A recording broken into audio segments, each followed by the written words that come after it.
turun ke makam Santo Petrus yang disebut juga ruang pengakuan Santo Petrus.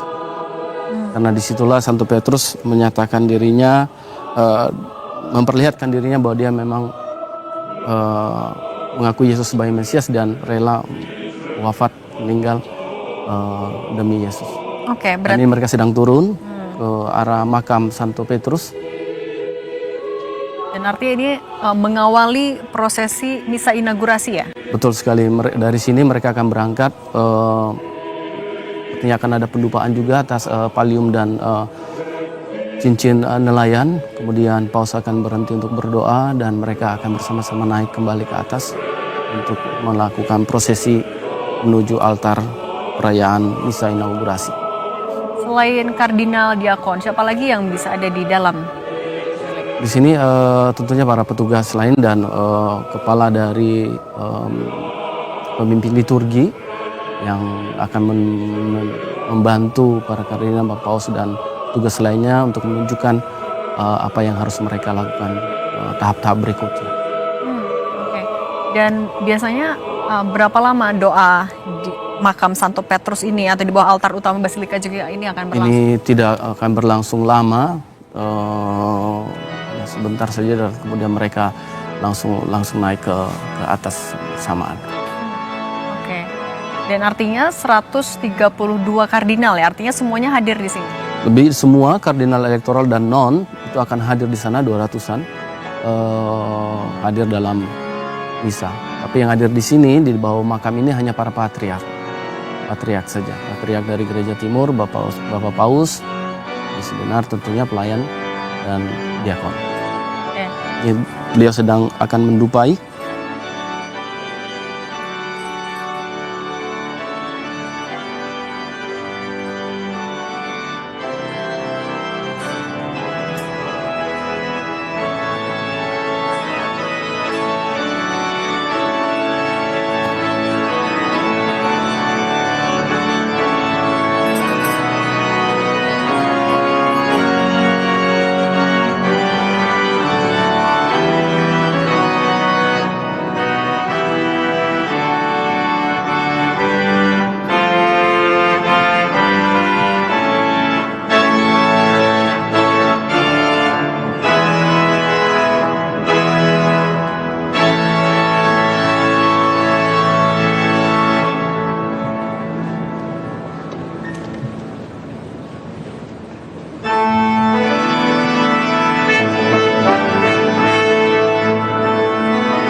Supra regnorum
lagu yang sedang kita dengarkan juga sama-sama ini apa maknanya?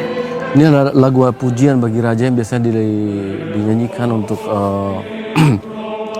penobatan paus zaman dulu, tapi sekarang digunakan untuk juga digunakan untuk misa inaugurasi paus ini, dan menggambarkan bagaimana ini adalah doa-doa yang disampaikan bagi gereja, juga bagi Paus Leo, Paus Roma, dan juga sebagai uskup dan penerus Santo Petrus. Dan doa-doa ini disampaikan juga dengan memohon kepada para santo dan santa yang meminta mereka untuk menopang gereja, menopang dunia, menopang Paus Leo dalam tugas-tugasnya. Ini adalah inti dari lagu perarakan yang kita dengarkan sekarang ini.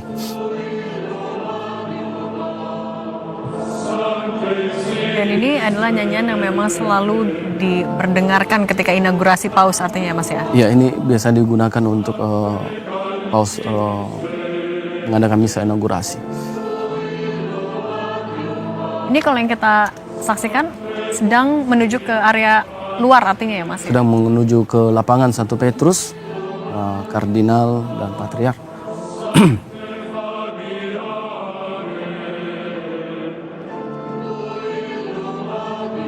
Dan nantinya artinya di lapangan Santo Petrus yang akan disaksikan adalah tahapannya apa lagi prosesinya? Setelah ini akan ada pembukaan, tentunya pembukaan misa dengan tanda salib, lalu kemudian akan ada ritus pemberkatan dan pemercikan air suci yang akan tentunya untuk mengingat kepada umat Katolik akan baptisan yang telah ia terima. Setelah itu akan ada doa kolekta yang akan disampaikan oleh Bapak Paus, dan kemudian setelah itu akan kita memasuki liturgi sabda, di mana kita akan mendengarkan 3 bacaan. Bacaan pertama, kemudian dari Kisah Para Rasul bab 4, kemudian kita akan mendengar Mazmur 118, kemudian bacaan kedua akan ada 1 Petrus dari surat Rasul Petrus, dan bacaan ketiga yaitu Injil dari Injil Yohanes yang akan dibacakan dalam 2 bahasa, yaitu bahasa Latin dan bahasa Yunani. Nah, setelah ini baru akan ada ritus penumpangan, pemberian palium dan penyerahan cincin nelayan. Baru setelah itu akan ada juga ritus ketaatan pada paus yang biasanya zaman dulu itu di mana semua para kardinal datang untuk memberi hormat kepada Bapak Paus baru, tetapi tahun ini dengan beliau dia akan diwakilkan oleh 12 orang, ada dari uskup, ada imam, ada biarawan dan biarawati, dan juga kaum awam seperti pasangan suami istri dan anak-anak muda. Jadi mereka lah yang nanti akan mewakili seluruh umat Katolik yang untuk memberikan penghormatan, tanda ketaatan kepada Bapak Paus yang baru. Kenapa berbeda tahun ini, Mas Arlen? Tahun ini berbeda karena memang mau menunjukkan kesederhanaan juga. Saya rasakan keikutsertaan seluruh umat Allah dalam perayaan misa ini. Oke. Dan tidak hanya umat Katolik, tapi juga pimpinan dunia ya, pimpinan negara-negara juga hadir dalam misa inaugurasi Paus Leo ke-14 di lapangan Santo Petrus, Vatikan.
In nomine Patris et Filii et Spiritus Sancti.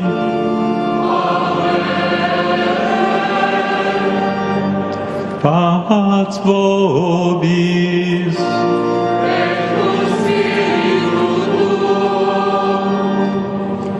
Fratelli e sorelle, in questo giorno fatto dal Signore, rinnoviamo la memoria del nostro battesimo attraverso il segno di quest'acqua con la quale saremo aspersi. Il Signore ci rinnovi interiormente per essere sempre fedeli allo Spirito Santo che ci è stato dato in dono.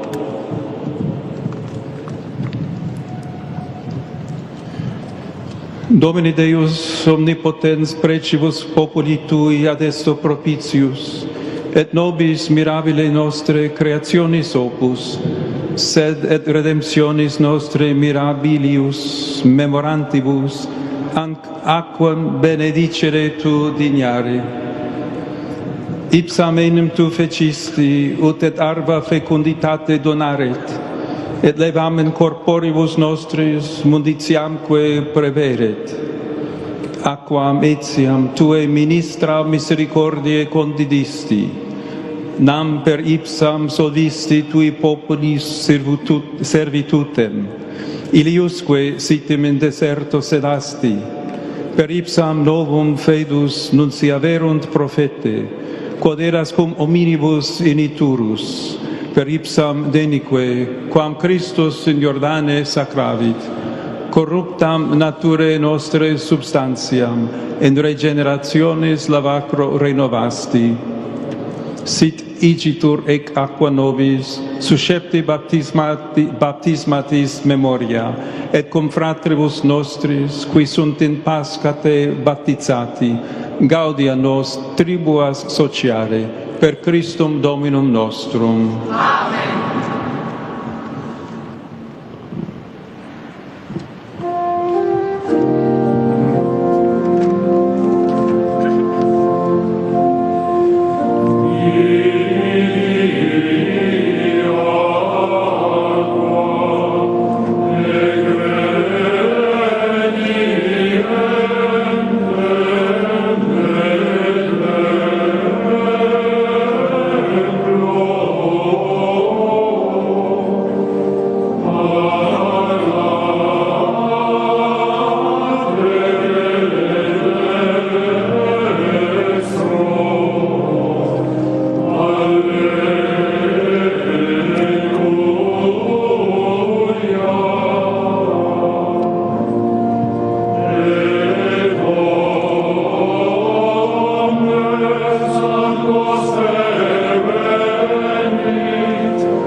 Deus omnipotens nos a peccatis purificet, et per huius Eucharistiae celebrationem dignius nos redat, qui mense regni sui participes efficiamur.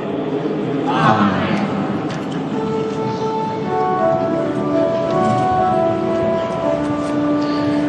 Gloria in excelsis Deo.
Oremos.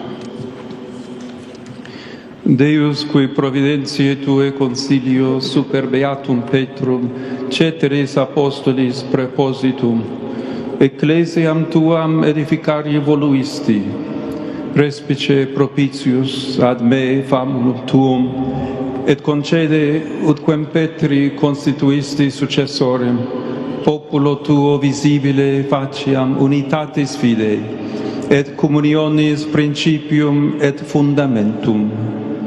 Per Dominum nostrum, Iesum Christum Filium Tuum, qui tecum vivit et regnat in unitate Spiritus Sancti Deus, per omnia saecula saeculorum. Amen.